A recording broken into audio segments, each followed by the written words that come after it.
Welcome to BBJ news channel. All India సేవా group ఆధ్వర్యంలో పలు సేవా కార్యక్రమాలు చేయడం జరిగింది. అందులో భాగంగా గుంటూరు జిల్లా అచ్చంపేటకు చెందిన పస్తం వెంకన్న గారు బ్రెయిన్లో గడ్డలు ఏర్పడి పక్షవాతం రావడం జరిగింది. గుంటూరు ప్రభుత్వ హాస్పిటల్లో వైద్యం కోసం జాయిన్ చేశారు. అక్కడ డాక్టర్లు మెరుగైన వైద్యం కోసం ప్రైవేట్ హాస్పిటల్కి తరలించవలసిందిగా సూచించారు. వారిని నిరుపేద కుటుంబం అవ్వడం వల్ల ఆల్ ఇండియా సేవా గ్రూప్ని ఆశ్రయించారు.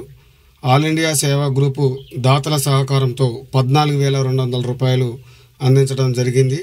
సహాయం అందించిన దాతలకు వారు పేరు పేరున హృదయపూర్వక ధన్యవాదాలు తెలియజేశారు. అలాగే ఈ గ్రూపుని ముందుకు నడిపిస్తున్నటువంటి కొండపల్లి దుర్గారావు గారు, మోతే భిక్షం గారు, గంజాయి శ్రీని గారు, బయలుపాటి తుకారాం గారు, పురాణం మారయ్య గారు, మిరియాల వెంకట్ గారు, పత్తి తిరుపతిరావు గారు ప్రముఖులందరికీ హృదయపూర్వక ధన్యవాదాలు తెలియజేశారు. సేవా గ్రూప్ తరపు నుంచి అందరికీ నమస్కారం అండి. అలానే పస్తం వెంకన్న అని పల్నాడు జిల్లా అచ్చంపేట దీనికి పక్షవాతాలకు వచ్చి గుంటూరు హాస్పిటల్లో దగ్గరగా 2 వారాలు ఉన్నారు.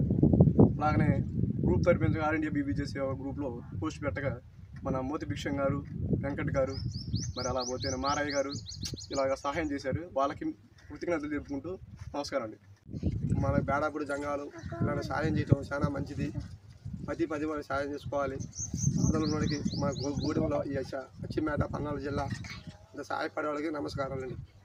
నమస్కారం అయ్యా. మా ఆయనకు బాగా ఉంటే సాయం చేసిరు, తలాకసిని గూగుల్ ఉండోళ్ళకి సాయం చేసిరు. మన జంగాలకు నమస్కారం, దండవాడి చెప్పు నమస్కారం. సాయం చేయి, ఇంకా సాయం చేయాలి మాకు. మా ఆయనకి తలలో గడ్డలు అని చెప్పారు. మీరు ఇచ్చిన డబ్బులు 5 దేశం పోయి సొంత హాస్పిటల్ చేపెడతా. మీకు నమస్కారం అందరికి. మా పరిస్థితి బాగలేదండి, 2 ఆడపిల్లలు నాకు.